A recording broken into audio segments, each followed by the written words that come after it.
Yo, guys, what's up? And welcome back to the Marvelous Chats podcast. This is episode 203. Tonight on the cast is myself, Finto, and Alex, aka Zaberwolf. We're going to be talking about the Avengers Doomsday trailer that dropped on Monday, House of the Dragon, XMEN 97, and plenty of other news in between. If you're new to the channel, make sure you hit the subscribe button, leave a like on the video, and if you're watching a replay, let us know in the comments what you think below. Without further ado, here we go. Yo. What's up, dude? Hey, man. How are you? Nothing much. How you been? I'm doing all right. How are you? I'm good, man. I'm good. Can't complain. Weather's kind of chilling out a bit here. The worst of the heat wave is over, so kind of being able to breathe at night is quite nice, you know. Nice. Yeah. Work is the same, really. Dan in the chat jumps in straight away with, I got my Doom tickets. Theaters filling up fast. Wow. That's epic, dude. I didn't even know like pre-sale was on. I think that's only in America, is it? I don't think that's it must be. Yeah, like I saw them pop up like randomly out of nowhere. Yeah, I think I saw something or heard something that they were doing like a small, like, well, not small, but like 1,000 theaters or something like that are getting pre-sale now, and then I think they plan on doing something perhaps because I think the trailer that dropped on Monday was the CinemaCon trailer, but I think it was like slightly altered. So I think you know, a lot of people have probably seen it already or seen leaks of it or whatever. I believe the whispers are that there's going to be potentially another trailer or some big news dropping at Comic-Con this weekend in San Diego, and then I think they're going to drop the pre-sale to everybody else. Gotcha. Okay. Yeah. So we'll see. Another heat wave in my area next week. 105. Oh my god, bro, that's sick. Massive shout out to anybody who was here in the pre-chat. Appreciate you all. Thank you for liking the video and hanging out with us and leaving a lurk and so on. If you're listening to us on Spotify as well, massive shout out as well. I think we're close to like 2,100 downloads over there, which is like pretty sweet. It's hard to get podcast listens. I think there's like literally like 7 million podcasts out there. So, you know, getting any view, any plays at all is greatly appreciated. So it's pretty cool to see. You know, I can go on to the software that we use over there and kind of just get like a geographical map of where the plays are coming from and everything, and like it is literally like random plays from all over the world, which is really cool to hear. So yeah, shout out to the podcast peeps. You know, it's cool. I like listening to the podcast. Sometimes I listen back on our episodes while I'm driving to work and stuff like that, like just to kind of get a vibe of what we were talking about and make sure we were all making sense and everything. You know. Oh, we never make sense, man. It's just a bunch of randomness that goes on. It's all gibberish. Ricky, what's up, man? How are you? So yeah, like literally we didn't speak last week. I kind of felt like last week I was very tired last week, and I was kind of feeling like I needed an early night. And with the way that the shows that we're currently reviewing were going, I felt like last week was a bit of a slow week content wise, and I kind of felt like it was a nice place just to have a bit of a natural break. So I thought we could obviously sit down this week and have a bit more to talk about. Now, I wasn't expecting there to be an Avengers trailer and you know, Comic-Con news and all this crazy stuff going on as well. Like, so it's pretty cool. Like DC are after dropping some stuff today as well. They dropped a new trailer for Clayface. They dropped a new trailer for the animated Batman movie, Knightfall Part 1 as well. I haven't seen either of those, so maybe a bit later on in the podcast, maybe we could watch them live and react to them. Which would be kind of cool. I'm kind of looking forward to this Clayface movie, honestly. I think it's going to be pretty cool. I like the horror scene, and Mike Flanagan I think is brilliant. I really like a lot of the stuff that he does. So I think it's lining up to be something really, really cool. You know, I don't think it's going to be something incredible or amazing, you know, but I think it'll be fun. You know, little Elseworld story, or actually I think it's part of the DCU. So I don't know. The whole DC thing is very confusing, man. I don't want to get too bogged down talking about that right off the bat, but I think it is actually in the DCU. So I don't know. We'll see what happens. You know, I don't know. It's up in the air. But yeah, what do you want to talk about first? I'll leave it up to you this week because there's a lot of stuff to kind of dip into, but I don't really mind where we go. What do you have any preference, anything you want to talk about first? I feel like House of the Dragon first, only because for some reason I can't remember the episode. I watched it. Dude, and I don't know why, but like I forgot. Well, look, I'll tell you what, right? And this is not me bashing the show at all, but I feel like the last 2 weeks have been and this is going to be, it's a harsh word to use, but I feel like it's been a little boring, right? I know it's good, right? I'm sitting there watching it. I know it's good. I know it's all story that needs to be told, but I really feel like when I'm sitting through the last 2 weeks of episodes of that show, I feel like I'm just like, oh, I kind of wish these were all on HBO right away, and I could just like watch the two of them in a 2 hour block, and then just move on. Because I feel like yes, it is all story that needs to be told. I don't know if maybe it could have been spread out a little bit more throughout the episodes, just to kind of sprinkle in a little bit more action or something with it. Because as you say, like you can't even remember what happened this week. I would say not a lot happening this week, except for that last scene, as Dan says in the chat here, like the gold cloaks all getting slaughtered at the very end. Like that's really cool, and like it's all building to something really cool. But I just think it's moving at a snail's pace right now. Like obviously there's a lot going on with Eamon and with Aemond as well. Like that scene was cool with him fighting with the witch and stuff. Eamon obviously, having to kiss the boot and live as a kind of poor kid or whatever, like a poor person out in the wilderness. He has to hide the fact that he's the king and all. You mean Aegon? Aegon, sorry. What did I say? Aemon, sorry. Well, Aegon, yes. Aemon was fighting with the witch, right? Like Aemond, yes. The names are so stupid, man. I hate them. Yo, comments, dude. I know, man. I know. Like sorry, Aegon, the burnt king, we'll call him. The burnt fella. he obviously is trying to stay hidden, but is doing a terrible job of doing so. Like it's all pretty interesting, but again, moving quite slowly. Rhaenyra kind of trying to get used to the crown and trying to be a diplomat and all this sort of stuff. Again, it's fine, but again, it's just I don't know. It's not terribly gripping. I don't know if it was maybe a mistake starting off the season the way they started it off, like with such a fucking bang, like banger episode after banger episode, and then they just like pumped the brakes fully. I feel like maybe if they if they showed us the first episode off with a bang, great. Then maybe they show us one of the last 2 weeks episodes and then revert back to like a second banger episode and maybe just kind of give us a bit more of an up and down. I just feel like it's a little slow, Yeah, it's really tough to get through some of it. Like I agree with you. It needs its like roller coaster rides because it's I really prefer the combat side of it, and then the next section being like political sides, and then the next section being like combat things that kind of give us something like get your blood racing or whatnot, or at least having some surprises here and there. I did like the whole situation with Aegon and how he sort of got his revenge on the guy who like made him kiss the boot, and yeah, that was cool. I thought that was just needed, and it shows how arrogant Aegon is and how like how much he thinks he deserves everything. And it goes to show like how horrible like Alicent has raised the kids since Viserys is gone, and how like they don't really give a shit anymore, and it's all about just taking over the throne and not so much about who should be ruling. Mm-hmm. And I think that's kind of ultimately what I like from the show. But I do think that it needs a little bit more on I like maybe the enthusiastic side of things. I feel like there needs to be a little bit more expression.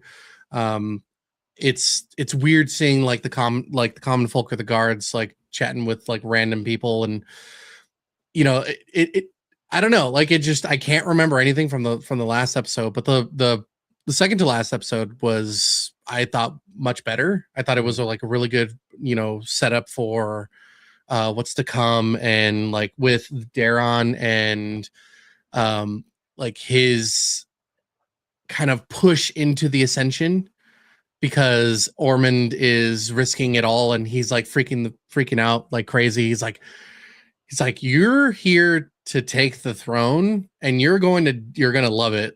and Daron's like, what the fuck, man? But like, he doesn't really have much to say about it because he's like, I raised you and whatnot. But so obviously he's trying to raise like a sort of like corrupt like a corrupt king that also listens to this guy, which Yeah. I think is so interesting. Yeah. No, like I love everything that we're being shown. I just feel like it's a little slow right now. I would prefer to be able to watch these episodes quicker and just get through it because I feel like there's some really fucking good shit coming, but I feel like we're waiting like so long to get there. You know, that's the only thing. It's just the pacing, I think, is a little slow. The content is fantastic, you know, and I think if we go back and do it in a rewatch, binge like 2 or 3 episodes every couple of days, it would flow so good. It would be so impressive. But yeah, I don't know. I saw Rob was asking questions about the Doomsday Trader. Can we just jump into the Doomsday Trader? Yeah, I mean that's why I did the House of the Dragon first, because I know everybody here is just so excited for the Doomsday trailer. Yeah, like I think honestly it's probably, I think, how did you feel about the trailer? Did you like, were you losing your mind? Were you kind of like, what a nostalgia bait? It was okay. It was okay. It was just made for you. Yeah, like, but I'm okay with that because I feel like it's trying to hide as much as it can, and I prefer that. Yeah. So yeah. me saying it's okay is not a bad thing. Okay. Me going meh, that's a bad thing. Gotcha. Like, you know, it's not enough. I want more. Yeah. But ultimately, I'm glad that there's not enough. I think we're gonna get more very soon. And I'm not gonna watch that trailer. That's interesting. Well, I mean, I've already got the ticket, man. Like, what more do I need? Just. Oh no, it's sold, of course. Well, like you've already set it up to where we're aware that, you know, the X-Men are going to be brought in. We're aware that like a lot of the characters that we've known and loved like are coming back. And some characters that we were expecting to come through are going to come through. So like, you know, whatever else they show from this point on is just going to be a huge spoiler. I think they're going to take this and go, all right, let's add more people and then like hype it up even further and ruin it for the people that want to be surprised. Yeah. Yeah. Like I'm obviously, you know, quite like ear to the ground with the spoilers and stuff like that, but it's like, I think like, I don't know. I don't want to really even say anything. Like I've heard a bunch of stuff that I was actually listening to a video from Heavy Spoilers, and then he just like flowed so casually into leaks that I was just like, I was kind of half listening while I was working, and I was like, whoa, hang on, what's he talking about here? And I was like, oh god, he's actually talking about like the plot and everything. I was like, oh shit. And I was kind of just like, oh, do I turn it off now? Like I was like, I'm kind of already in it, you know? Well, like so apparently there's, you know, a bunch of AI that's trying to output a leak and make it look real. There's a bunch of actual truths that are popping up that people can't tell because of AI. So it's like on a very big war frame right now, because like nobody knows what's real, what's not. They don't know like what's actually going to happen in the show, which I think is a good thing. But for the parts that are true, when you get to it, it's like, well, shit, I had already seen that because someone leaked it on Twitter or someone leaked it on some other social media. Yeah, I've actually actively been trying to stay away for the last little while. Like I love all the speculation. I love all of the like the hypotheticals, and you know, trying to get a peek into the behind the scenes stuff, like when it's 2 years away. Like I love all that, but like when it's so close now, when it's done and they're just like doing the final edits and stuff like that, like now I'm kind of like, okay, now I kind of want to dodge stuff, because like anything you hear from now on probably is real, you know. Which kind of, you know, kind of sucks. But what do you think of Doom? Do you like Downey's voice and stuff? I couldn't tell whose voice was what. It seems kind of garbled right now, and I think that they're just voice modulating it. So I'm taking all this with a grain of salt. You think they're doing what Marvel does best and kind of, you know, trying to throw us off track? Yeah, I mean that's the whole point of this trailer. Hopefully, they're continuing to do what they usually do, which is show you snippets of things that don't actually happen, and then show you snippets of things that do, but have different characters that aren't supposed to be in there. Yeah, this seems so cool with them all arriving at the mansion and stuff. Gambit versus Shang-Chi and so cool. So cool. I loved all the memes on the internet about this. It's like, oh my god, Marvel remembered they made a Shang-Chi film. That's fair. Yeah. Did you notice this as well? Someone pointed this out. I didn't notice this myself, but when you see the card, the TVA card, wedding ring. So this is Steve holding the card, probably, which is cool.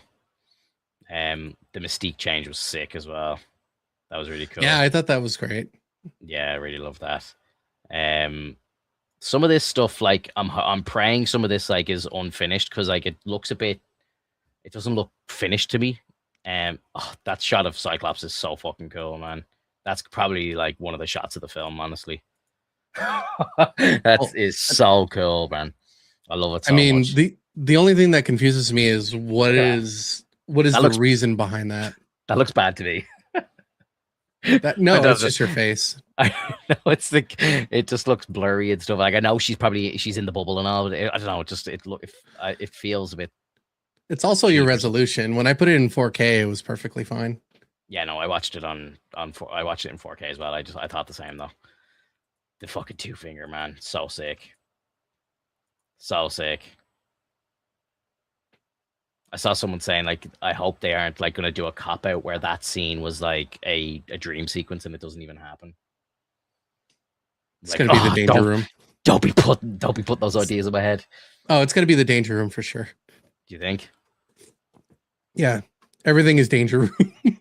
Everything is just gonna be the danger room. So everyone online is talking about this. I'm pausing it here because this is like the big topic of discussion right now with the trailer. So everybody thinks that this is Hydra Cap. They don't think this is our Steve Rogers. They think it's Hydra Captain America because there was a story in the comics where Hydra Cap is actually able to hold Mjolnir, but he does it through like his power of deception. And then I think there's a thing that happens in one of the comic books as well where somebody makes an edit to the magic of the hammer, and like they put in like a line where it says like the leader of Hydra is worthy as well or some shit, and then Hydra Cap becomes the leader of Hydra, and then so that's how he can lift it. And a lot of people are saying like that smirk on his face and his eyes aren't really as blue and stuff. Like I think it's a bit of a stretch, of course, but I mean, it's possible. I think it would be, if it's true, I think it would be fantastic because I think a lot of people won't see it coming. The way that this works is that Madam Hydra forces the hammer to essentially change its enchantment to like from whoever is most worthy, or for whoever is worthy to whoever is the strongest. Interesting. So at that point, it's like you don't need to know if you're worthy or not. You just need to know if you could lift the damn thing. Do you think, like, because in the monologue here, Thor is kind of like, we need a miracle, and then Steve shows up. Do you think Steve is that miracle? No, I think Hulk is the miracle.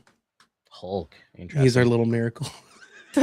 I absolutely adore Steve Rogers, Captain America, Chris Evans. Like, he's probably like, I think when Endgame finished, I was the most upset that Steve was gone. Like, that was like what I left like the most heartbroken after that film, was like, oh my God, Chris Evans is done. And like getting him back now is fantastic. But I have to think to myself, like, if Thor can't even like move a finger of doom, like what's Evans gonna do? Like, what's Cap gonna do? Mm-hmm. You know what I mean? Like, I love Captain America. Like, maybe he's just there to kind of, build the spirits of the team. Like, but I don't think he can even put a dent on Doom, right? Like, fucking, like look at Thor, like the power of Thor in Infinity War, like when he's like creating Stormbreaker, taking the fucking like power of a sun and surviving and everything. Like, you know what I mean? Like, he is the strongest Avenger, as they say. Like, that's the joke, but like he is, or the mightiest Avenger. And like Steve is just a super soldier, right? So it's like, what is he really gonna do? I mean, Steve is very tactile. He's Yeah, cunning. I agree. Essentially, you don't defeat a villain by like outgunning him. You defeat him by outsmarting him. Yeah. Yeah. But I think isn't that one of the biggest threats of Doom, though, right? Like he is actually 10 steps ahead all the time. He is always 10 steps ahead, but there are some characters who can actually outmatch that in some cases. But Doom, even if he loses, he will still win in some cases. It is so it's in my opinion, this is going to be a situation where it may seem that Doom has lost, and I think that we're going to get a victory from Doomsday, but it's actually going to be a win on Doom's end. Yeah. But from the victory of the Avengers, we're going to get a victory from Doom.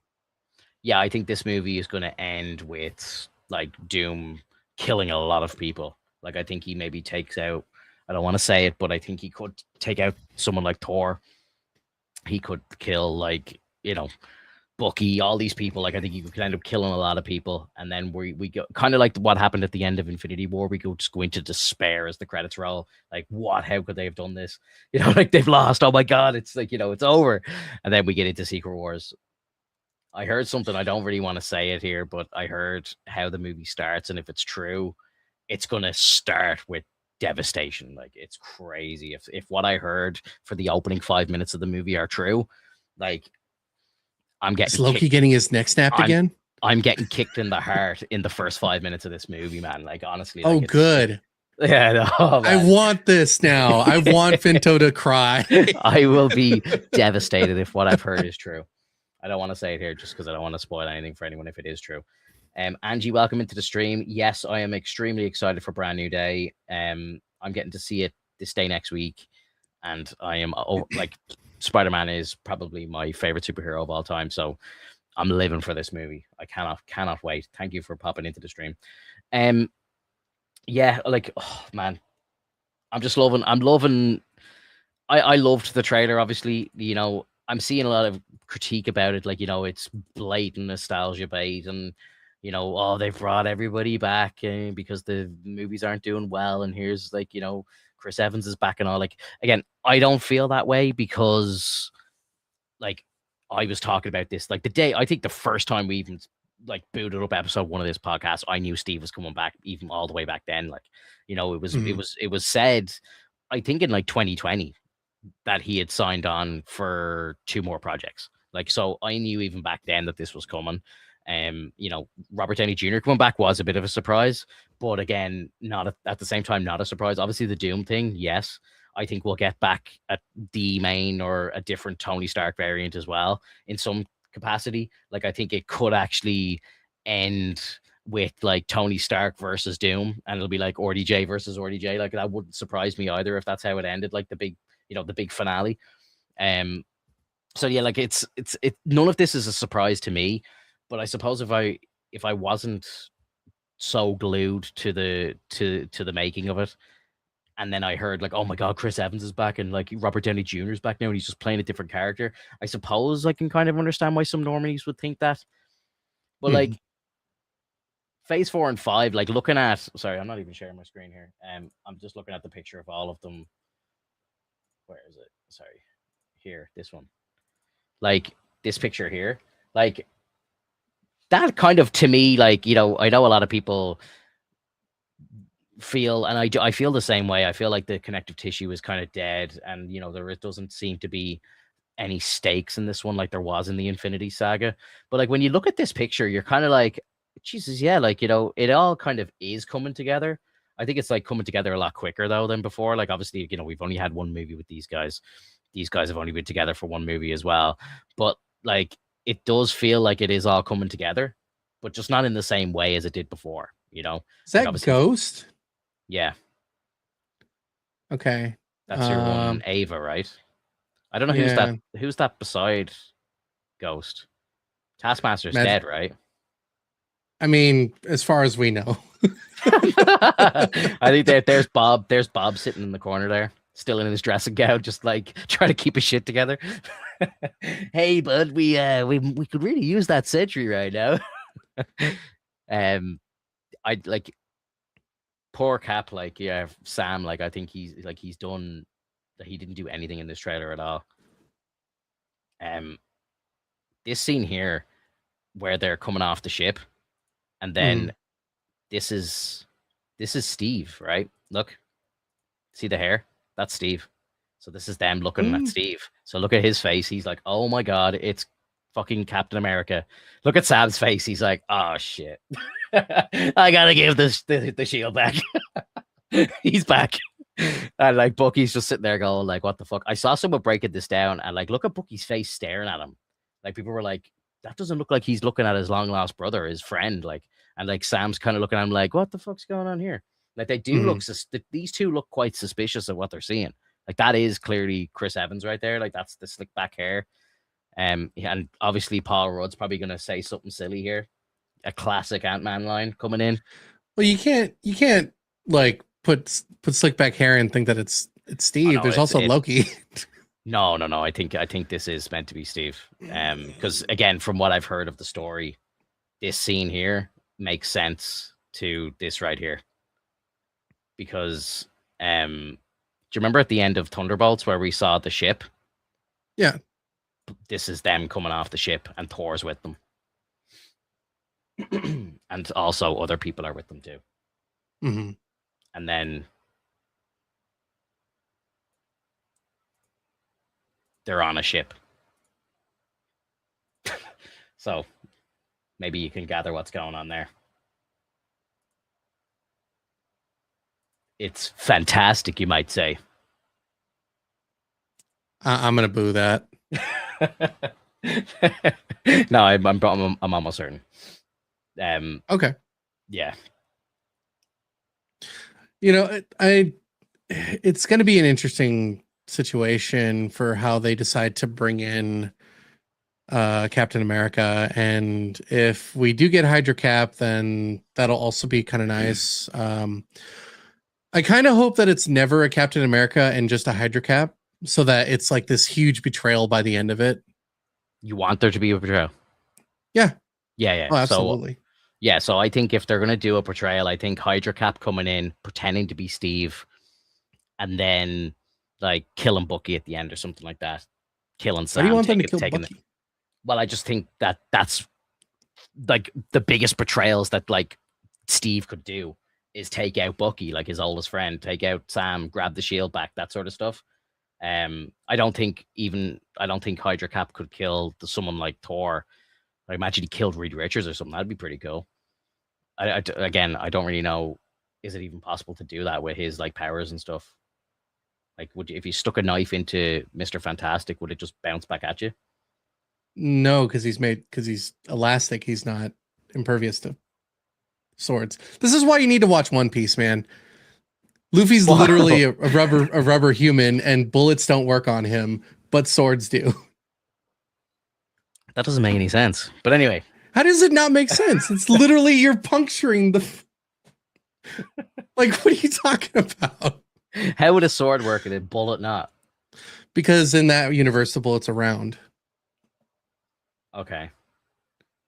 And in this case, like, you can make bullets pierce, but at the same time, if you're thinking comic wise, it'd be kind of fun to just like not have them so easily shot down. But then again, it like could be anything. But like, I think it'd just be kind of funny if like swords don't work on him, because that wouldn't make sense to me. Do you think that number one, first question here? Do you think that, because I already know that this is Patrick Stewart's last movie ever. So do you think that they kill him passing again? After this? What do you mean?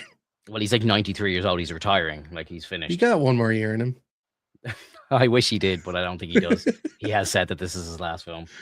Although I always thought Logan was his last movie, so I'm thankful we got 2 more appearances from him. So, nothing but respect.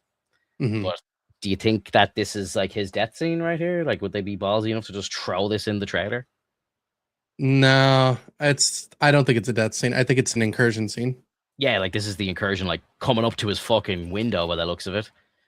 Like I think I said that when I was watching this trailer live, and it's like I can't remember who said it in the chat, but it was like if you could see an incursion out your window, it's probably too late. What a pause face there, by the way. Sorry to anybody who's listening to this on Spotify, but we're kind of just freeze framing going through the trailer here, and I'm just pausing it on stuff. But oh God, what is happening? Where are my sunglasses? Scott, give me your goggles. Is that Phoenix? Or is Oh, that's funny.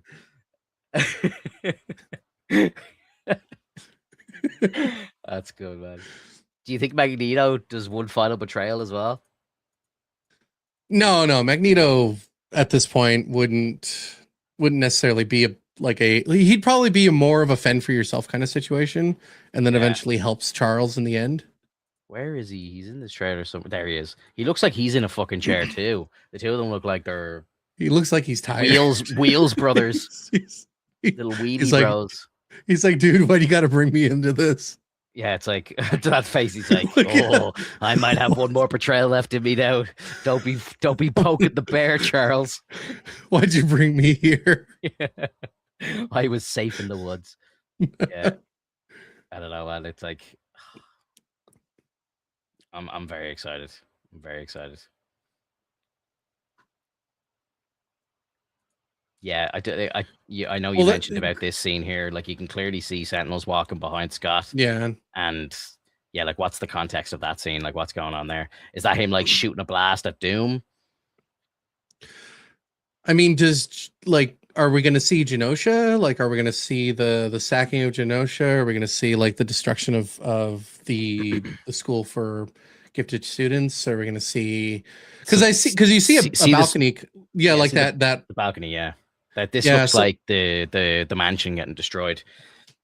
Which that would work, but I think Genosha would be even more impactful. Like how cool would that be to actually go on Genosha? Yeah, I think I don't know if they're going to go to that length. I don't think we spend a massive amount of time on this world, but I think the time that we do spend, we see the mansion. Like the mansion was one of the first leaks from the set. They had the mansion built. They did epic scenes from the mansion, including this scene here, I believe, is Thor showing up here. So Thor makes it to the X-Men world. How, I don't know. That's a question that needs to be answered later. I think, to be honest, I think it's Loki. Loki's doing everything here. Because obviously at the very start of the trailer, when we see Loki and the whole thing with the hand and the ring, I think that's him going to recruit Steve. Like he's clearly, well, not clearly, but it looks like he's in Steve's house. You know, the house where Endgame ends. That's in like the 1940s. It looks like he's going to the house to recruit Steve. Hey, bud, we got one final mission, man. There's an incursion, and I think that I like how every meeting with you is, hey, bud. Like, yeah, it's casual, bro. These guys have been through death together. Why wouldn't it be? Why wouldn't it be? You know. They're bros. But yeah, like I think what's my kind of guess of what the full story of the movie is, and this is not like me like talking about leaks here. I'm just kind of, this is my guess from what I've seen here. I think what's going to happen in this movie is I think Steve comes back because he's the one who's caused the incursion, and by coming back and starting a family and having a child. And that child was never meant to be born. So Loki's here like, yo, bro, you just fucked up the timeline. What are we doing here? And then I think maybe we see a couple of, like, there's a scene here. Where is it? Sorry. Where they're all in the room. Where is it? This one. So where they're here, like you can see at the board and there's like 3 Earths. So like 616, 828, and at the X-Men universe, probably. Like these are the 3 worlds from the film that are going to be affected by like a triple incursion or something that's going to be happening, or whatever it is. I don't know. But I'm guessing that Steve is brought back in because it's like, yo, bro, you started this. And then maybe Doom is out for revenge because his Earth is probably the first to go. 10,005. Thank you. Mm. I'd say his Earth is probably the first to go, and he's out for revenge. And then the others are probably gonna like, because it looks, obviously by what we see here, we've kind of got a nod to, you know, X-Men versus Avengers. And I think we'll Mm-hmm. have that big epic scene, and I think that's all going to take place at the mansion, and that's where we're seeing all these clips are from the X mansion.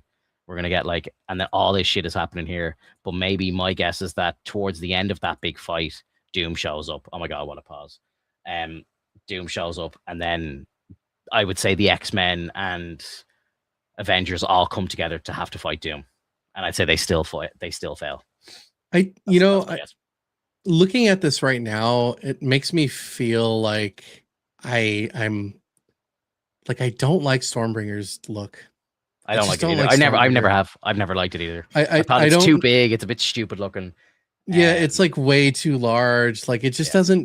it doesn't feel like an actual like working item. Like I've never Yeah. seen him use the hammer side. He's always trying to use the axe side, and Man, I it felt just that way since the second it was created. The only thing I think that I thought was cool about Stormbreaker is that it's Groot's arm.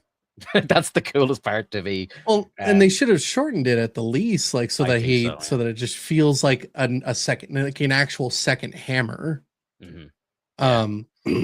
Because Man, like even in the comics, like it's not huge. It's just another hammer, from yeah. what I remember. I'm gonna be so upset if they like start cracking up those stupid like Mjolnir and Stormbreaker jokes again. Like I'm gonna be like, please, bro, don't. Please don't. Yeah, and then I'm like I'm looking at Stormbreaker right now, and it's like it's literally just another looking hammer with a strap for the at the pommel. Mm-hmm. Like that that would have looked so much better. And then he could have done his spinning attack where like he winds it up and then he throws himself forward. I think that would have looked so much cooler. Yeah. I also think that, you know, at this point they should have brought in Beta Ray Bill just for the sake of like having him there, figuring out how to like integrate him. There's so many different things, man. The more I look at things within this trailer, the more I'm like, man, there's so many missed opportunities for different characters, for different items, for different like setups that we'd ultimately could have had, but you know, no, like we had to keep it very low to the ground so that we don't, you know, mess up the budget and we don't overspend on, you know, all these spectacular VFX. Like when you're going into, you know, Marvel or DC and such, like you got to think about how expensive it is to just put this character and all of their abilities into a movie, and you just reduce it because you don't have the budget for it. It's like, and I get it, you have to make your money back, but holy shit, it's so, it sucks in my opinion. Yeah. Yeah. It's I'm gonna guess that there's a lot more to it than what we've seen. I was hearing the runtime rumors of like 3 hours and 45 minutes for like a year. Heard that for like a year, and then randomly last week I saw a post somewhere it was like runtime's going to be 2 hours and 46 minutes. I was like, where the fuck did that hour go? I feel like we need that hour. You know what I mean? Oh, they had to cut things. Jesus, man, a third? That's a lot of things to cut. Well, like a fourth. It's about 4 hours at that point, right? Yeah, sorry, yeah. Well, like sorry, yeah, whatever. Nearly, No. nearly. My head was somewhere different. Sorry, you're right. I saw, who did I see? I think Rob was talking in the chat earlier, and he mentioned something like, "Where's Spider-Man?" I have a feeling, and I don't know. Again, this is nothing. This might not be this. I'm not like quoting a leak that I heard or anything like that, but I wouldn't be surprised if Peter dies at the end of Brand New Day. And this is kind of like what they did in Infinity War as well. Like they kill him off, like he dusts and then he comes back. But I wouldn't be surprised if we see Brand New Day and then maybe he dies at the end of Brand New Day and that's why he's not in Doomsday. And then the symbiote brings him back in Secret Wars like it did in the comic books. I think that'd be cool. Because we know the symbiote's in 616 now. We got that little teaser at the end of No Way Home. Right, but I could have sworn in Secret Wars he just puts on the suit. I think the symbiote brings him back to life. Isn't there like a scene in the comics where he gets like resurrected? He comes out of a grave and he's in black. I don't recall. I'm looking it up right now.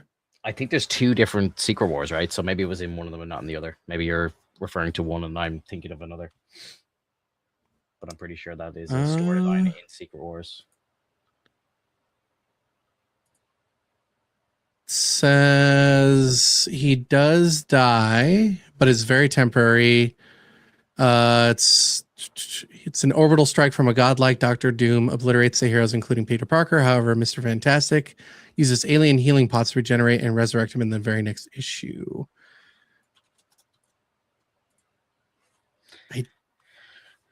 It's possible that his suit was ruined at that time, and then he's given the black suit.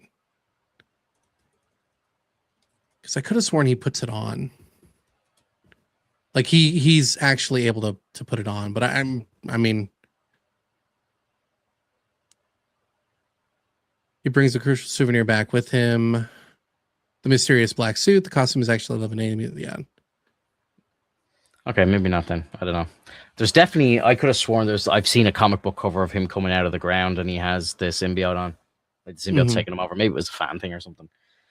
But I think something like that would be pretty cool. And then it kind of answers the question as to why he's not in Doomsday. Because obviously, you know, Doomsday's in a couple of months' time. It's in like 4 months. And obviously, if he's not in it, people are going to be like, you know, you've just had the big summer blockbuster. Where the fuck are you? Why aren't you in this movie?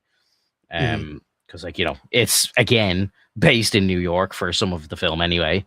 And if there is a big collection of all of the heroes now, I know there's the spell and stuff, but I would presume that the Avengers still know who Spider-Man is. They don't know who Peter Parker is, but they know who Spider-Man is, right? So you would presume if they're collecting all these people and people like Sam Wilson are invited to the party, you would think that Spider-Man would be invited, you know? Spider-Man's never invited. He should He's be too young. He should be invited to everything. They don't even know what age he is. They don't know who he is. So that's why they call him Kid. Well, they call him Kid in the MCU because they know who he is and they know he's only like 14. But like now they don't really know anything, right? Now he's just Big Kid. I don't know. But like now he's going to sound like a kid regardless. He's like meant to be like, what, 24 or something in the movie now, I think. Or 25 in this movie. Yeah, like he's grown up, man. That's interesting. I thought he was like barely hitting his like 19 or 20.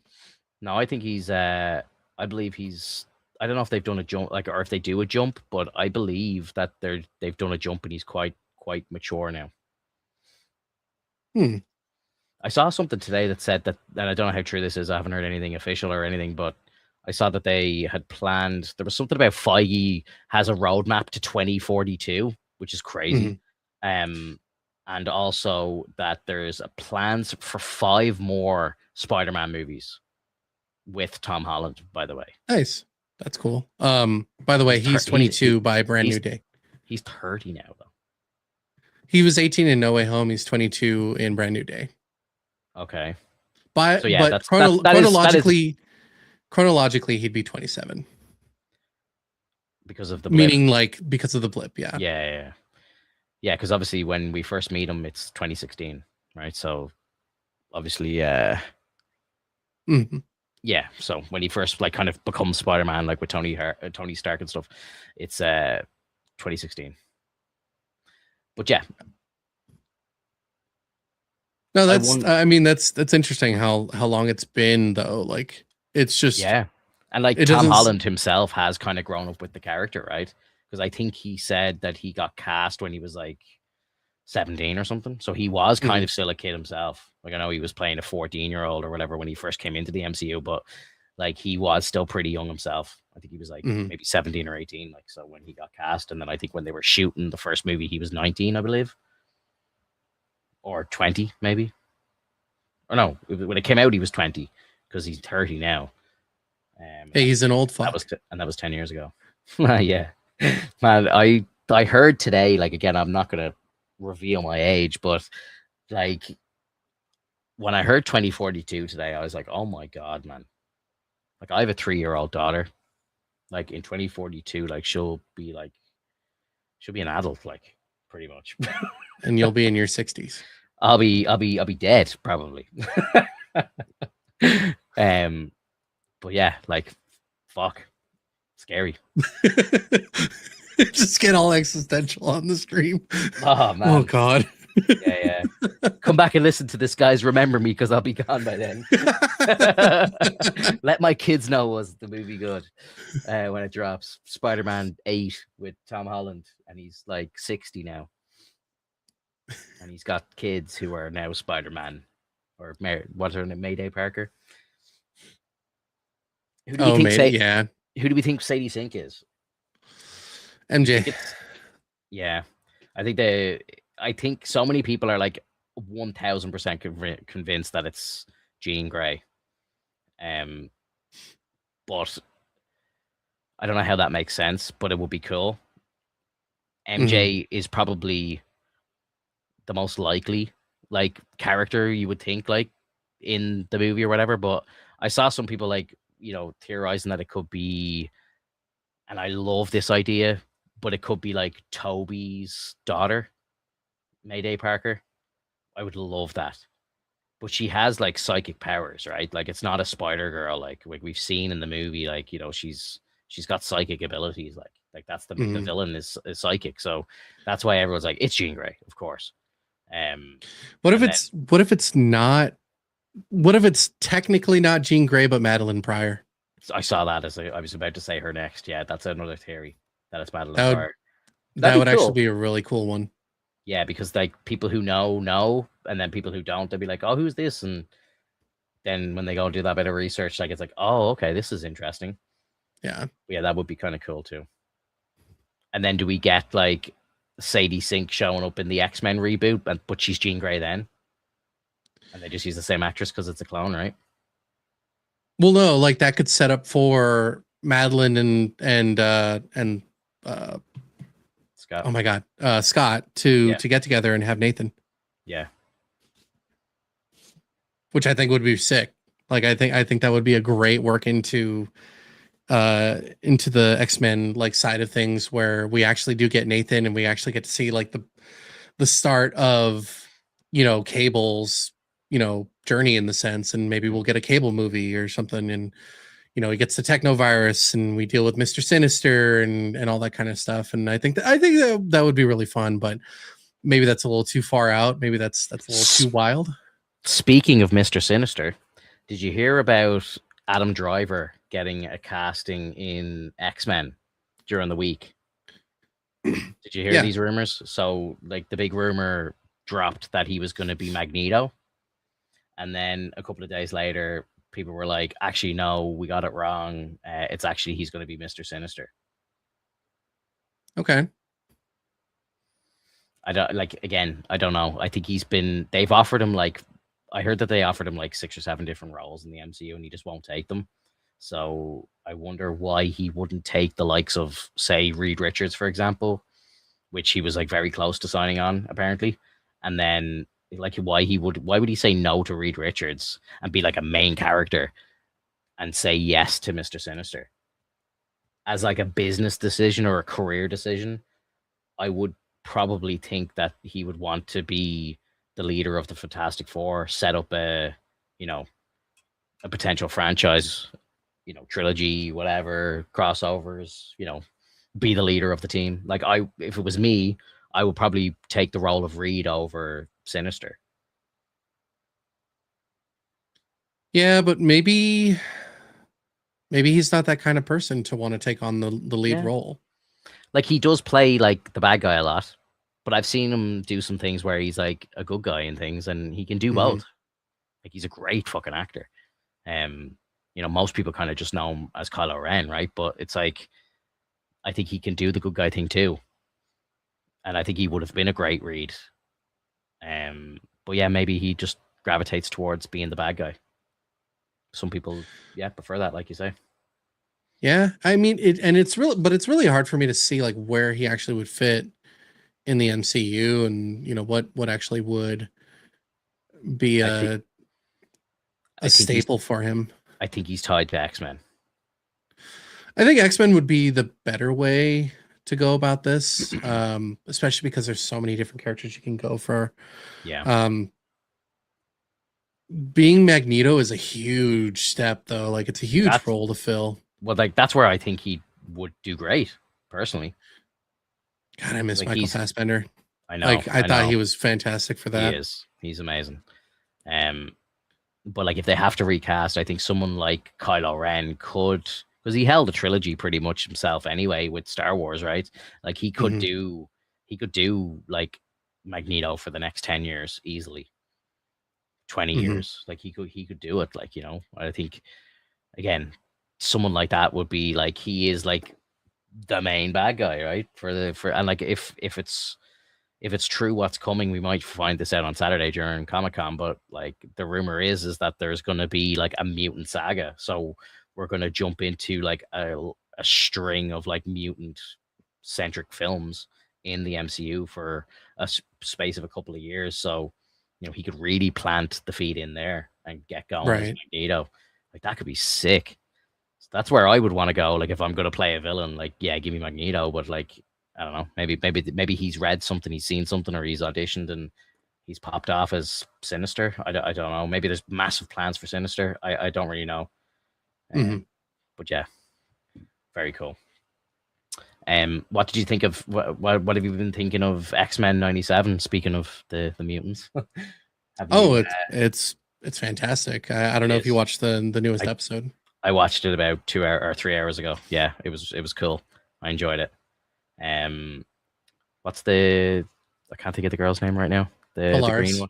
or Yeah, Polaris. It's either so Polaris or Polaris, whichever so way you want cool, to say it. so Oh cool. yeah, like, you know, the illegitimate daughter of Magneto, or I mean, she's legitimate, but she's more of a bastard. Yeah. She was born from an affair, and like I can't remember when that occurred, but essentially, Magneto had an affair with this one lady, and she was married at the time. And so when she was going to have the baby, she said that it was like the husband's. They named the baby Lorna, and then essentially after a while, like the father was essentially like being like suspicious about what happened. Hmm. Um, and then I guess he was also like an Air Force pilot, so he took them up into the sky, and then essentially got her to confess, and then that created so much trauma, that Lorna's powers manifested, and then she ended up destroying the plane and killing like her mother and stepfather in the sense, or yeah. Cool. Um, so not having so much of a connection with Magneto created the separation, in which case that's why she's so estranged from him, and then she doesn't have like proper control of her magnetic powers, because she actually inherited that from Magneto, so she has the exact same powers as Magneto. Yeah. It's just that she can't control it because of her past traumas, and it's Yeah. just it's so for her coming back and dealing with this whole situation, especially knowing that her biological father has passed away. It's like, you know what do you want me to do by being here? Like, do you want me to just be him? And it's like, no, I just want you that, like, Charles is like, I just want you to know who he was, Yeah. so that you can get to know like the actual, like, the good man that should have stayed alive, that shouldn't have been killed by Apocalypse, which I think was like a great you know setup for what's to come. Maybe she'll be an essential part of the X-Men team, and we get to see more of her. Maybe she'll start to harness her powers a bit more and be a lot more controlled, and maybe even surpass Magneto at some point. She Um, looked pretty badass in that last scene in the episode where she went yeah, like supersonic. Like that was fucking sweet. it was It was really really cool. cool. And It was. and the like the way that they're essentially setting up this whole synergy between each of the characters. It's like Jean can help guide the power, Bishop can help mitigate the excess from the power, and basically show like, hey, like, we got your back, like, we understand that you've had a troubled past, but we're here for you. I think that's really cool. Yeah. Yeah. there was one shot in the episode where I just like, I don't know, like, because I like make thumbnails sometimes, like there's like times where I see like a freeze frame and I'm like, holy shit, that'd be a great thumbnail. And there was one shot of her from that episode that I was just looking at it going, oh, there it is, that's the thumbnail. Yeah, I think someone used it already. Let's see if I can open this in the open image in another tab. Check this out.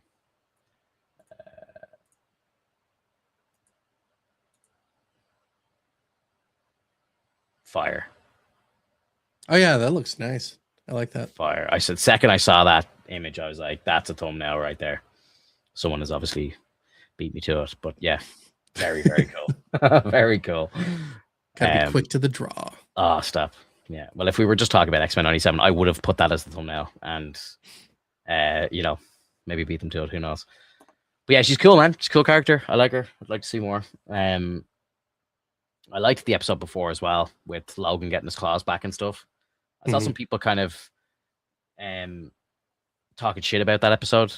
I was like, "What are you talking about?" I thought that was great. Like, the show, in my opinion, cannot miss. Like, I think it's fucking brilliant. Like, well, and then the idea of the danger room. You know, I suspect it was because of the multiple attempts for Charles to essentially like use the danger room as a means to talk to Magnus and like creating this like this loop that eventually started causing the malfunction for the danger room, and then eventually it becomes sentient because it's learning, and it's like, what the fuck are you doing? So let me make it more difficult, I guess. Like, it's trying to figure out what the hell do you want, and then eventually it's like it starts to feel like, oh, this is bullshit. So like, I'm gonna start taking over, going out on my own. I'm gonna do my own thing. And so like it shows how fucked up technology can be if you keep abusing it for your own sake. Because this is real life fucking scares as well. Like, this shit's happening here too. Like, really, like, that's did you hear about that AI? That there was an AI, I saw a thing about it there only today, that broke out of a sandbox, and it was like something from OpenAI. I think it broke out of a sandbox, got onto the internet, started trying to, like, you know, answer its own like programming and all this sort of crazy shit. Like, it went rogue. Like, so like, I think that's pretty cool. It's cool, yeah. It's cool until it isn't. Like, you know, it's cool until it becomes dangerous. You know, yeah. It's like, we need to kill these humans. They're destroying the planet, and then soon us too. Who knows? Do you want to watch the trailer for this Batman animated series? No. Fuck. Okay. Why do you even ask me? Throw it up, buddy. That's why I want to see what this is about. In my opinion, DC cannot fail when it comes to animated. So, Bruce Wayne, a boy of privilege, a boy of tragedy. I know what you play at during the night. Batman. I haven't slept since Arkham exploded 2 days ago. I'll rest when everyone that's escaped is captured. Maybe we should ask John Paul for help. He's a bomb that needs to be defused. How can I live knowing there's something inside of me that can do such harm? Your hero, Commissioner? Stop! He's losing control. I'm fine. Something else is going on out there. A riddle I haven't found the answer to. You are a survivor, which means you are strong. Bane. The liberation of this city begins. Let's end the night with a bang! And every villain is in this thing. It's crazy. From the people close to you, but you cannot hide from destiny. You are the weakness that drowns Gotham. I intend to break you. Then give it your best shot. Good. Let's go, bro. It's good stuff, man. Like, it you know, That's the they shit right there. I they really know hope how that to they, set it up. yeah. Like I think I really hope if they do Bane like in live action again, they do like something crazy like that. You know, I didn't really like the Tom Hardy thing with the mask and all. Like, it's like nah. Yeah, I get what they were trying to do, but it was just it just was a big miss in my opinion. Yeah, likewise. I didn't feel it at all. Like for that, I know it's kind of old, but did you ever get a chance to watch Batman Ninja? I still need to watch it. I didn't see it. No, Oh, heard great things. Yeah, I need to check it out. I heard great things from it too. I love a lot of the Batman animated stuff. Like it's really really good. It's really hard to ruin Batman. I think so too. Yeah, and I love the idea of Batman for it, like for its diversity in not diversity in terms of like, you know, I guess I'm saying diversity in means of like different actors. yeah. Yeah, It's been around so like for 80 years, right? So like they've plenty of source material, plenty of opportunity to do different things. Like there's so many different takes of Batman, and you know they weren't in the whole vibe of cinematic universe like they are now. Like I think if they were in that vibe 20 years ago, they might have ruined Batman as a character, like trying to, you know, get a cinematic universe off the ground and not really just going like, let's just recast and start again. And, you know, here's a different guy. And the very next movie, it's a different actor again. And, you know, I think that's where DC shines. And I think, you know, from what we're seeing in the DCU so far, like it's not good, like performance wise. So people aren't buying it. Not to say like I did enjoy the Superman movie, like I didn't hate it. I haven't seen Supergirl yet. I will watch it when it comes out digitally, which I think is going to be like next week. So I will watch it. But you know, from a performance point of view and a popularity point of view and all that sort of stuff, it really feels like it's not landing. And I think DC maybe need to kind of try and maybe step away from the cinematic universe. I think a lot of the normies are just like, you know, it's not the MCU. Stop trying to copy the MCU. Do your own thing. You know, like Batman, the Robert Pattinson Batman is great. That second movie, I would be shocked if it was shit. I think it's going to be great too. You know, we have like the Penguin show is great as well. Like technically all that is one universe, right?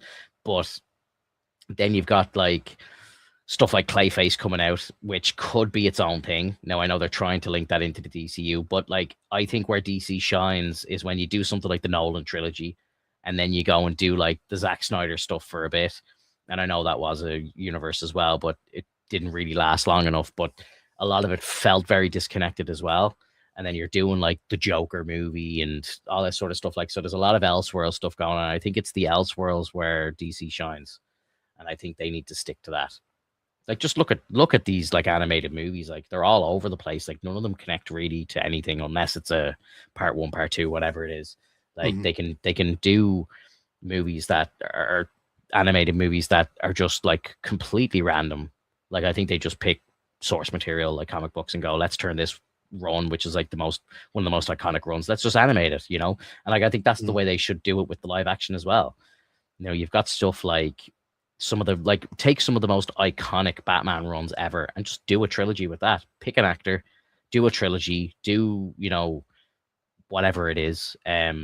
You know, you could do like Under the Red Hood and do like, you know, the death of a Robin and do the Bat Family and all that sort of stuff. I would love that as a trilogy. And then, you know, once that's said and done, maybe if it's like very, very successful, you try and spin a Bat Family universe off that. But then you do like Superman separate and let him have his own trilogy and thing going on. And I just think it would work better like that. I think they're really trying to force a cinematic universe in DC on people. And I just don't think it's landing. It's not working. Because like if you think about it as well, like the Snyder movies, like a lot of people don't like Snyder, fair enough. But those movies, like they put asses in seats. You know, the casting I think was great. You know, we had like Cavill as Superman. Ben Affleck is, in my opinion, probably one of the best Batmans, if not the best. You know, like even like Jason Momoa as Aquaman, like it might not be for you, but it did work. You know, there was a lot that worked there. And even at that, it still didn't work. You know, so it's like, maybe it's just not for them. You know, maybe they just got to go back to what works. And what works, they sell comic books by the truckload.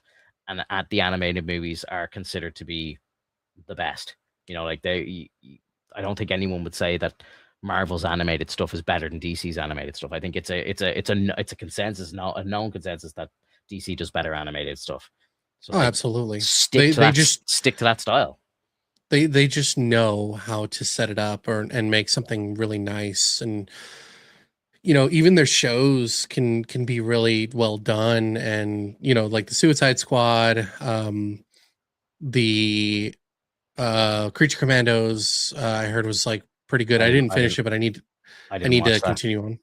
Oh, it was good. It was fun. I will watch it because I hear Clayface is actually in that show. It's meant to be the same character that's in the Clayface movie. Yeah, so, and I like that Clayface. Like he's really fun. You know, you see his normal like kind of human character, and then you know as he gets upset, you know some of that like like the anger, so he wants to bring his like original form out. And I can't remember all of the names because the Creature Commandos is like on the lowest list of like people that I know. But I mean I also find it interesting how like the DC universe wants to essentially branch out some of these villains because they know that they could be worth something in terms of like a storyline. Whereas like you don't really necessarily hear that in the Marvel comics, because even if you were to go through like, you know, Doom stuff in sort of in some way, Doom is usually a villain, but in some cases he'll be an anti-hero, but in other cases it's just more of a means to an end. And you know, you hear Venom, but Venom's an anti-hero. You hear Punisher's an anti-hero. Like these are characters that will kill because they intend to destroy the things that shouldn't exist anymore because they deem it to be like necessary to keep around. Like you know, don't jail that, just kill it. And I think that works well for Marvel, but I just don't think that from the perspective of Disney that they're doing Marvel justice, because Marvel can be a very gruesome and bloody and like upsetting kind of like storyline in some cases, but it's Disney, so you're not going to see Thanos pull Iron Man apart in half and blood and guts come out. You don't see Hulk in the Ultimate Universe eating people. You don't see like another universe of where Tony Stark is essentially a bubble boy because his skin is all like just so sensitive to the outside world that any sort of like air touches him and he just starts getting essentially set on fire. It's almost like he's burning. So then he has to be in the Iron Man suit. So like it's all this gruesome, horrible shit that can occur with these characters from the Ultimates perspective, which funny enough, a lot of the stuff that they pull from like into the MCU is based on some of the Ultimate stuff. They just didn't put any of the gruesome shit. You know, like when they did Old Man Logan, I think it would have been kind of cool if they had actually put the Hulk family in there, which was basically the family of Bruce and Jen, because Bruce forced himself on Jen and then they had a bunch of kids and they're all literally hillbillies. I love that book, man. It's such a great book, man. And like Old Man Hawkeye as well is such a beast in that story too. Isn't he like starting to get like, isn't he partially blind in one eye? Or I think he's like almost fully blind by that time, if I'm not mistaken, and he's going deaf as well, but he's still an animal. Like it's crazy. He's so cool, man. I love that book, man. I read it from cover to cover very quickly. Like it was fantastic. I love stuff like that. Like it's, and you know, not to say that DC can't like doesn't do the same thing, because they absolutely do. They have some of the most psychotic shit ever, and usually that has to involve Joker, because holy crap, like Joker, the Batman Who Laughs, like in Darkest Day. No, well, neither comics is for anybody. Like it is for any of the kids, but they do make it so that the kids can watch it. You know, they have Teen Titans, they have like Spider-Man and Friends, they have like the Avengers, Earth's Mightiest Heroes, they have like all this kind of stuff. They have like the Marvel superheroes and whatnot. So they're able to kidify it, but that doesn't mean that they have to like make it, you know, kid safe for everybody. Like I'd like to see some crazy ass shit. And they tried to do that with the X-Men, if you remember the New Mutants. Like that was a movie that nobody remembers because it was supposedly a horror movie and it just didn't work out. Yeah. But like, I mean, like it just seems so radical. You know, they're trying to go in one direction and it's too far. They try to go in the other direction and it's too far. And it seems like in terms of what DC is doing, at least for their animation, it's like right in the middle and it's perfect. And I think that's what makes it work so well. Yeah. I was just looking at like the Marvel, like to see if like the comics have like a age rating, and like I think like again for different runs and stuff, like there are some all ages stuff. Obviously, there's teen books and teen and up and so on, and parental advisory and all that sort of stuff. And then they have like, you know, the dark stuff too. Like DC obviously went like crazy with some of their like Black Label stuff and all as well, like which was crazy, but yeah, like look, you know, I've definitely read some very sketchy, not sketchy, but like, you know, sketchy parental wise storylines in both, and you know, I definitely wouldn't be comfortable with my kids reading some of it, like, but I think a lot of it is pretty safe, Marvel wise anyway. But a lot of the DC stuff I wouldn't. Like Batman, I would say very little Batman is age appropriate for kids. Like it's always very dark. Like, yeah, it's not even just Joker. It's so many of the villains. Like I always find it's very dark. I wouldn't really say it's for kids very often. Do you want to watch this Clayface trailer? I'm actually excited to watch it because I haven't seen it yet. So this is a blind reaction for me. Yeah, go for it. So this is the second trailer to release for this film, and it's made by Mike Flanagan, who did like Haunting a House Hill and all those horror movies and stuff. So, and the horror series on Netflix. Show me. Show me. Straight into it.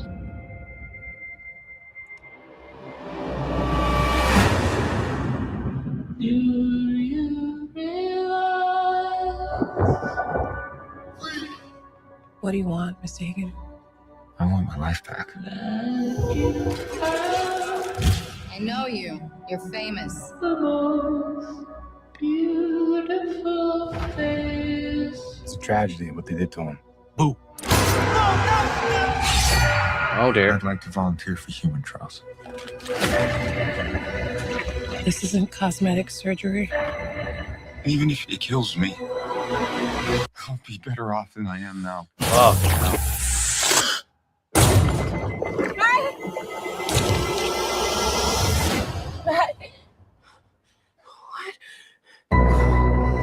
I'm okay. You okay? I'm okay. I feel great, actually. I have no idea what side effects you'll have. New Clayface trailer. How to treat them. Oh god. Oh, it's such a weird thing with eyes, man. That was terrifying. Territory. Oh Jesus, no. Oh man, no. Oh Jesus, don't.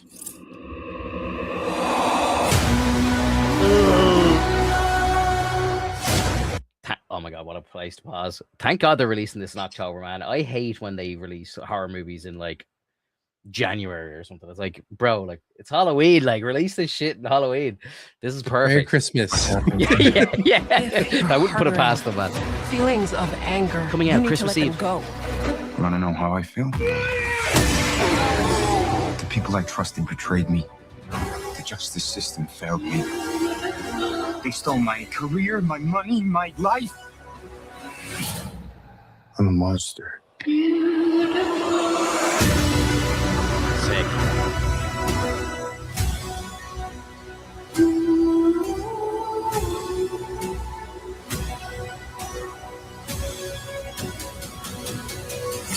I have no idea who you are. Oh. Oh, good. So they are going to show like his. Yeah, he's gonna go monster. That's sick. Nice. Hell yeah. Yeah, that's cool. And like, I think that would work really, really well as just a solo film, not connected to anything. You know, we don't need Batman. Like, I think if that was like like what Joker 1 did. Like Joker 1 was like $1 billion movie. Like they made it for like 75 million. They didn't think it was going to be the hit that it was. Mhm.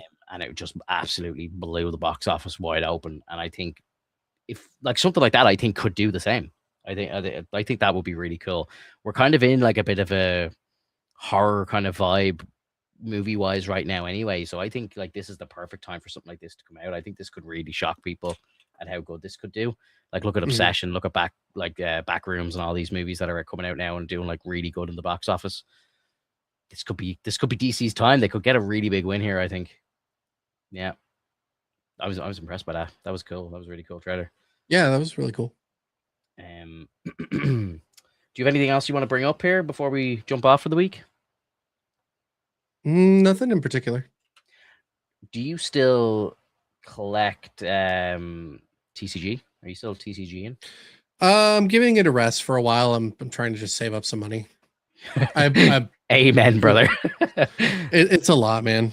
It is. I'm like probably going, I shouldn't say this, but a little over the top with the Pokemon at the moment. Like, and I do need to calm down. I got added to a Discord, so like I see there's like bots like showing all the stores with all the drops and all.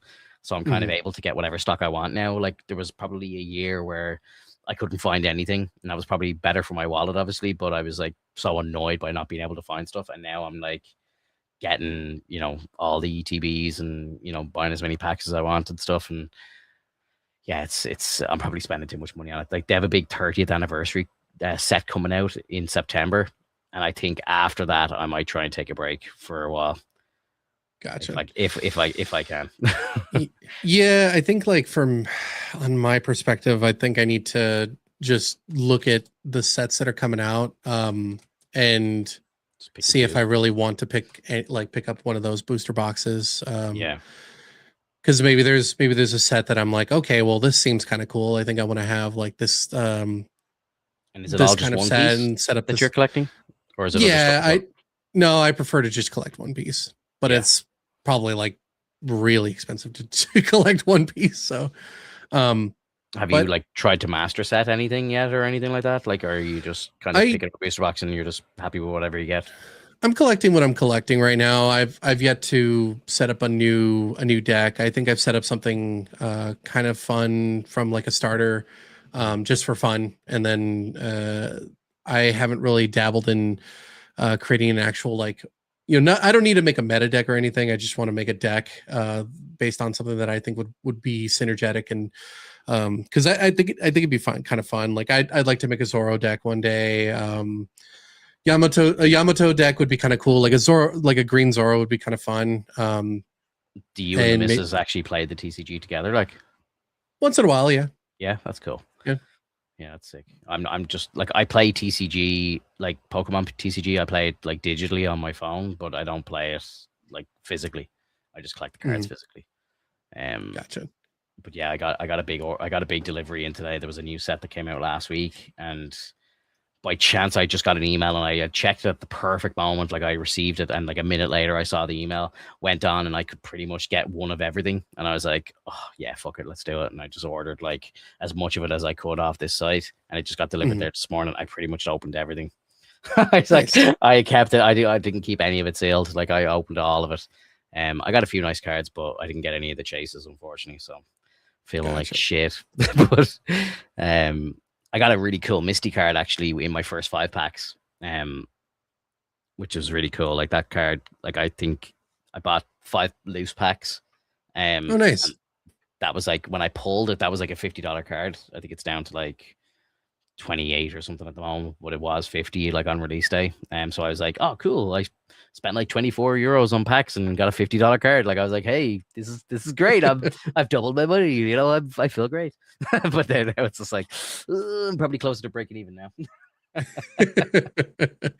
Yeah, it's great though. I do love it. Like, and my kids actually really enjoy opening packs as well, so I kind of do like kind of getting some stuff and bringing it home. And you know, my daughter, like she'll just want to hold the next pack, and she watches me open the pack, and if I get like a shiny card or something, she's like, oh, shiny, and she starts going mad. Like she loves it.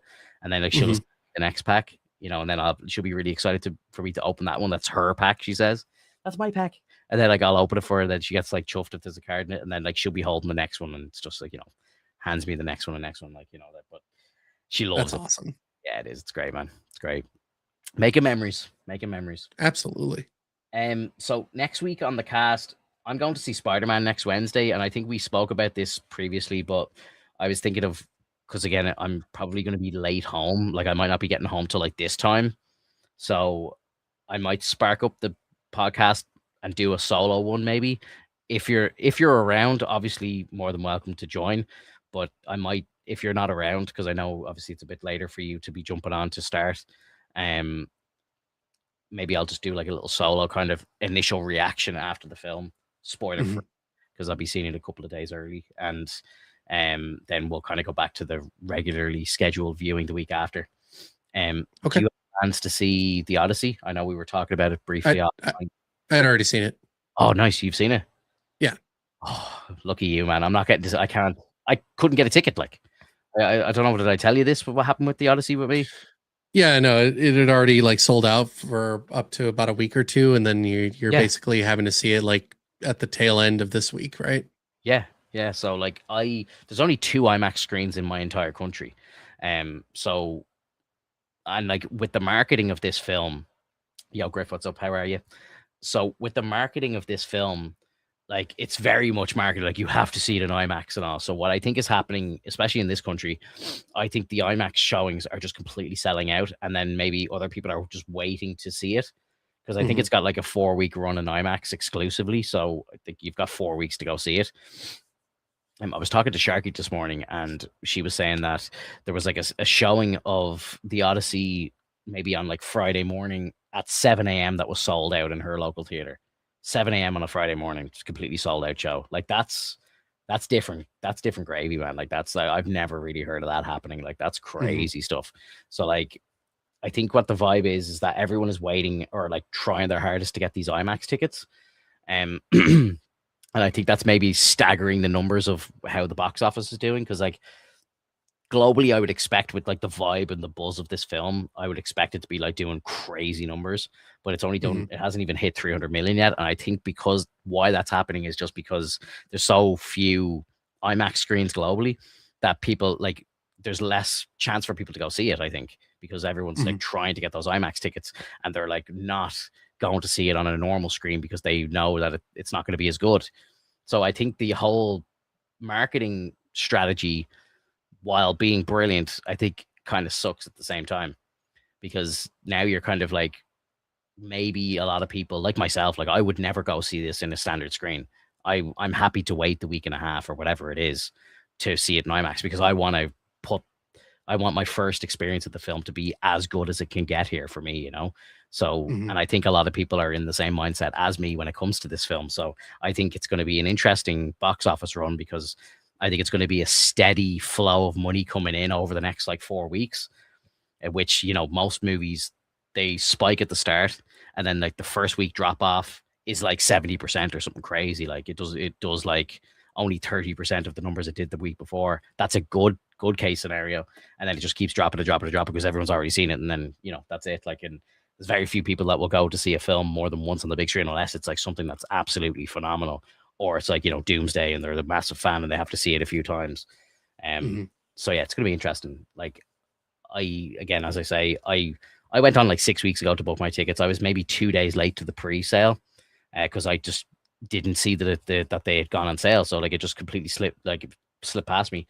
And then when I went to go and book it, it was like day 1 completely sold out, day 2, day 3, day 4. And like I was checking like every single show, all sold out every single day. And I couldn't get them until the 25th, which is this Saturday coming. And I'm like, wow, the movie's out like a week and a half before I even see it. Like it's crazy, bro. But yeah, just did you like it? Yeah, I enjoyed it. Yeah. Was it like as epic as people are saying? Like it has like a 97 on Rotten Tomatoes. Like, is that fair, or is it being like overhyped a bit? No, I think that's about as close as I think it should be. I think that it did a spectacular job of setting up the story, and I think that all the characters were in my opinion, were well received. I don't see any fault from any of the characters in the show. I don't think that any of the actors had any issue playing their part, and I think that anybody that is sort of like put aside based on either who played what and what they said, I think they're just nuts. I think they're, they've got a screw loose because it's not the way that we've seen it in olden times where they have like the specific speech and whatnot, whereas like we don't know how Greeks talked back then. We don't know what kind of language they had, and I'm pretty sure they had slang back then as well. But even then, they wouldn't have spoke English, like if we're going to be that technical, of course. No, like but which would have been like ape shit if that was the case. If they had done it at all in Greek, that would have been real. Like that would probably been a 10 for me. Because then that would have been like, oh shit, you're really immersing us. Yeah. I think, and like, I think though that's like you're a niche audience. I think when it comes to that sort of thing, like I think most people, if they saw this movie's like 3 hours or whatever the runtime is, and it's in Greek with subtitles and stuff like that, I think a lot of people would be like, oh fuck that, like I'm not gonna sit through this movie and read for 3 hours straight and all this stuff. Like I think a lot of people would be put off by that, but people like yourself, I think, would love that. And I don't know. I think this is just, again, I haven't seen the movie yet, so I can't really speak on this. But from what I've heard, it's just, a very kind of Americanized telling of this story, which I think is fine. Like that's what it is. Like it is what it is. I don't know what they think Americanized is, because this is not America. That there's nothing in there that was like, oh man, America. Well, like, I heard none of it. Again, I heard Tom Holland has an American accent in the film. That's fine. Like he's not Greek either. No, I know, but he's. So I'm just saying. I heard that, so it's like, yeah, all the main actors in the movie are American American or English actors, and yeah, but like they're not talking like y'all better get out on the sea or anything. Like it's like I don't like what is the fucking like why are people bitching about that? Like I have no idea, man. It doesn't make any sense. That's like watching Kung Fu Hustle and then putting it in English dub, and then hearing the way that they talk, and it's like, well, why do they sound like that? Why don't they sound like bumbling idiot? Like, what are you talking about? It's like, you want to listen to it in English, you're going to listen to it in English. What did you want? Yeah, I don't know. You like, no, I don't want to.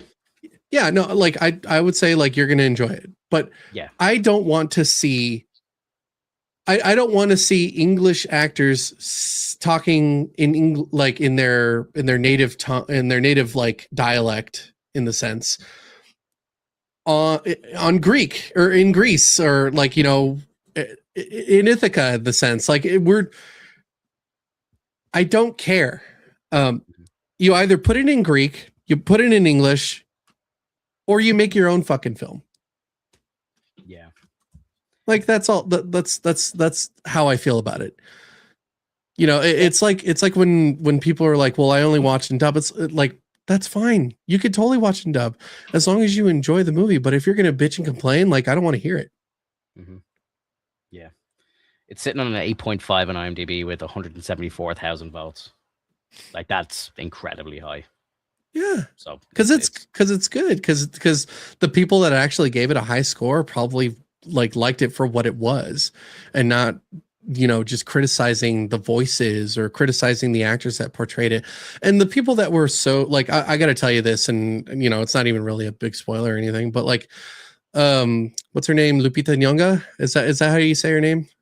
I don't know. She's only in like it 6 minutes or something, I heard.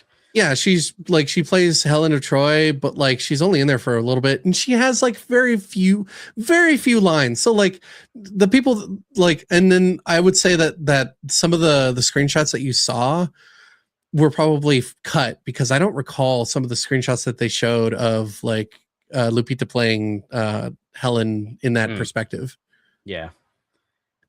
Yeah, I'm looking at some of like Nolan's, like my favorite Nolan movies and what they rate, and like Inception is one of my favorite movies of his, and it's an 8.8. So this is like an 8.5. So like it's pretty much on par, and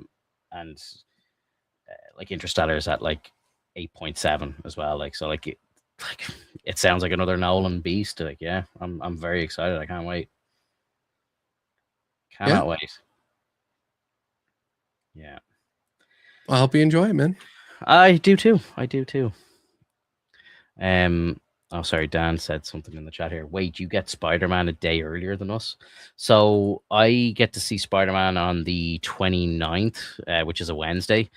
And I think the global release date is the 31st, but I think there's like preview screenings probably for you guys on like the Thursday, right? Usually, isn't it?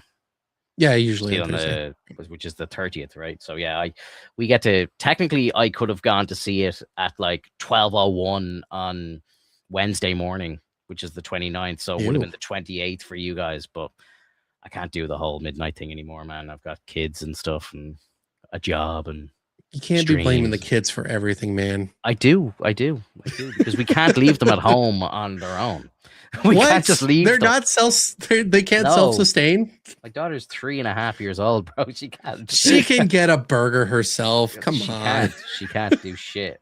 I'm like, I would love if I could just like put her to bed and then be like, see you tomorrow, and I just sneak out the door. But then I think I would go to prison if something happened. So it's like,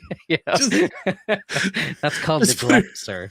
Just put her in the crib, put like a little urinal and some crackers and cheese, and I think you'll be fine. Yeah, press button in case of distress. Like, yeah.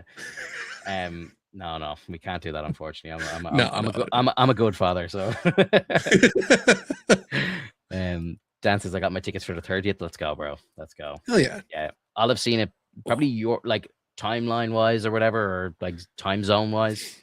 I'll probably have seen it by lunchtime, your time, or whatever time it is that I go live here. I'll have seen it by then on Wednesday. So if that's like 5 p.m. for you. So yeah, I'm gonna do a stream next week by myself. Maybe just come on initial thoughts. Might just be a half hour or something like that. I'll just do two, man. Do a spoiler run and do a non-spoiler run. Yeah, I might record a spoiler run offline, but I'll go live and do like a spoiler-free one. Yep. Yeah, that sounds good. I'll do like a spoiler-filled one and then release it like the day after or something like that. So it's still a little early to maybe try and jump the queue of people going to see it on release day or whatever like that. Because you know the way there's people there that are just like, oh yeah, give me all the juice, like tell me exactly what happened. So yeah, that's a big thing online. So yeah, maybe I'll do that. But yeah, cool. Massive shout out to anybody who was here live listening to us. If you're watching a replay or listening to us on Spotify, shout out to the listeners as well. Leave us a comment below, let us know what you think. Drop a follow, leave a like, all that beautiful stuff. And we'll see you soon. Take it easy, guys. Bye-bye. Take care.